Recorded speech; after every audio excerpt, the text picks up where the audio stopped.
Hello, welcome back to my YouTube channel. അപ്പോൾ എല്ലാ കൂട്ടുകാർക്കും എൻ്റെ ചാനലിലോട്ട് സ്വാഗതം. എല്ലാവർക്കും സുഖമെന്ന് വിചാരിക്കുന്നു. എനിക്കും സുഖമാണ്. അപ്പോൾ നമ്മുടെ ഇന്നത്തെ വീഡിയോ എന്ന് പറയുന്നത് നെത്തോലി പീര വയ്ക്കുന്നതിനെ പറ്റിയാട്ടോ. നെത്തോലി നമ്മുടെ തിരുവനന്തപുരം നാട്ടിൽ നെത്തോലി എന്ന് പറയും. ഓരോ നാട്ടിൽ വേറെ പേരുകളാണ് പറയുന്നത്. കൊഴുവ എന്നൊക്കെ പറഞ്ഞ് കേട്ടിട്ടുണ്ട്.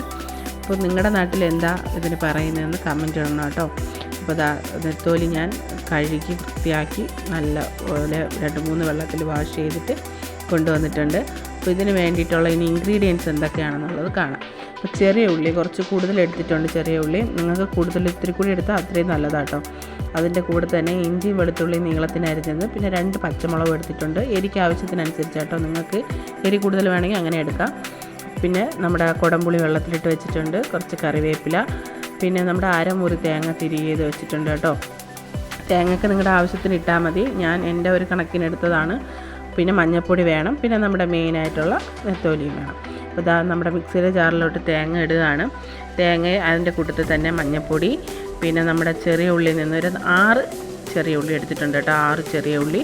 അതിൻ്റെ കൂട്ടത്തിൽ തന്നെ നമ്മുടെ കുറച്ച് കറിവേപ്പില, പേരിന് മാത്രം മതി കേട്ടോ കറിവേപ്പില. അപ്പോൾ അത് ഇത്രയും കൂടെ എടുത്തിട്ട് നമ്മളൊന്ന് മിക്സിയുടെ ജാറിലിട്ട് ചതച്ചെടുക്കുന്നുണ്ട്. പൾസിലിട്ടിട്ട് ഒരു അത്രേ പാടുള്ളൂ കേട്ടോ, കൂടുതൽ അരയാൻ പാടില്ല. അപ്പോൾ അത് കഴിഞ്ഞിട്ട് നമ്മുടെ ചട്ടിയിലോട്ട് നെത്തോലി മീണ്ടുകയാണ്. അതിൻ്റെ കൂട്ടത്തിൽ തന്നെ നമ്മുടെ ചെറിയ ഉള്ളി, ബാക്കി ഉണ്ടായിരുന്ന ചെറിയ ഉള്ളി നീളത്തിന് സ്ലൈസ് ചെയ്തതാട്ടോ, അതും കൂടി ചേർക്കുന്നുണ്ട്.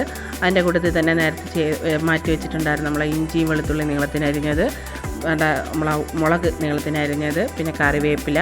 അതിൻ്റെ കൂട്ടത്തിൽ തന്നെ നമ്മുടെ കുടംപുളി വെള്ളത്തിലിട്ട് വെച്ചിരുന്നു, അത് വെള്ളത്തോടെ തന്നെ ചേർക്കുന്നുണ്ട് കേട്ടോ. 2 ചെറിയ കുടംപുളിയാണ് ഞാൻ എടുത്തിട്ടുള്ളത്. ആവശ്യത്തിന് പുളി അനുസരിച്ചിട്ട് എടുത്താൽ മതി നിങ്ങളുടെ. അത് കഴിഞ്ഞ് നമ്മൾ ചതച്ച് നേരത്തെ മാറ്റി വെച്ചിട്ടുണ്ടായിരുന്ന അരപ്പും കൂടെ ഇട്ട് നല്ലതുപോലെ മിക്സ് ചെയ്തെടുക്കണം കേട്ടോ. അപ്പോൾ കൈ കൊണ്ട് മിക്സ് ചെയ്യുന്നതാണ് എനിക്ക് കൂടുതൽ ഇഷ്ടം. അപ്പോൾ അതുകൊണ്ട് ഞാൻ കൈ കൊണ്ട് തന്നെയാണ് മിക്സ് ചെയ്യുന്നത്. സ്പൂൺ വെച്ചിട്ട് മിക്സ് ചെയ്യണമെന്നുള്ളവർക്ക് അങ്ങനെ മിക്സ് ചെയ്യാം. പക്ഷേ ഇത്തിരി കൂടി നല്ലത് കൈ കൊണ്ട് മിക്സ് ചെയ്യുന്നതായിരിക്കും. അതിൻ്റെ കൂട്ടത്തിൽ തന്നെ കുറച്ച് ഉപ്പും കൂടി ഒഴിക്കുന്നുണ്ട് കേട്ടോ. ഞാൻ ഉപ്പ് വെള്ളമാണ് യൂസ് ചെയ്യുന്നത്. അപ്പോൾ ഉപ്പ് വെള്ളം കൂടെ ഒഴിച്ച് നല്ലതുപോലെ മിക്സ് ചെയ്തിട്ട് വെക്കുക. നല്ലപോലെ മിക്സ് ചെയ്യണം കേട്ടോ. എല്ലാം ഉപ്പും മഞ്ഞൾപ്പൊടിയും എല്ലാം അതിൽ നല്ലതുപോലെ പിടിക്കണം. മീനിലും എല്ലാം നല്ലതുപോലെ മിക്സായി കിട്ടണം. അത് കഴിഞ്ഞ് നമ്മൾ നേരെ അടുപ്പ് കത്തിച്ച് അടുപ്പിലോട്ട് വയ്ക്കുകയാണ്. പ്രത്യേകം ശ്രദ്ധിക്കേണ്ടത് നമ്മുടെ തീ വയ്ക്കുന്ന സമയത്ത് ഹൈ ഫ്ലെയിമിൽ വയ്ക്കാതിരിക്കുക. കത്തിക്കുമ്പോൾ ഹൈ ഫ്ലെയിമിൽ വരുമല്ലോ, അത് കഴിഞ്ഞിട്ട് അത് നമ്മൾ നൈസായിട്ട് ലോ ഫ്ലെയിമിലാക്കി വെക്കുക. അല്ലെങ്കിൽ അടിയിൽ പിടിക്കാൻ ചാൻസ് ഉണ്ട്. കാരണം വെള്ളമൊന്നും ഒഴിക്കാത്തത് കാരണം പെട്ടെന്ന് തന്നെ അടിയിൽ പിടിക്കാൻ ചാൻസ് ഉണ്ട്. അപ്പോൾ അതങ്ങനെ വെച്ച് വേവിക്കുക.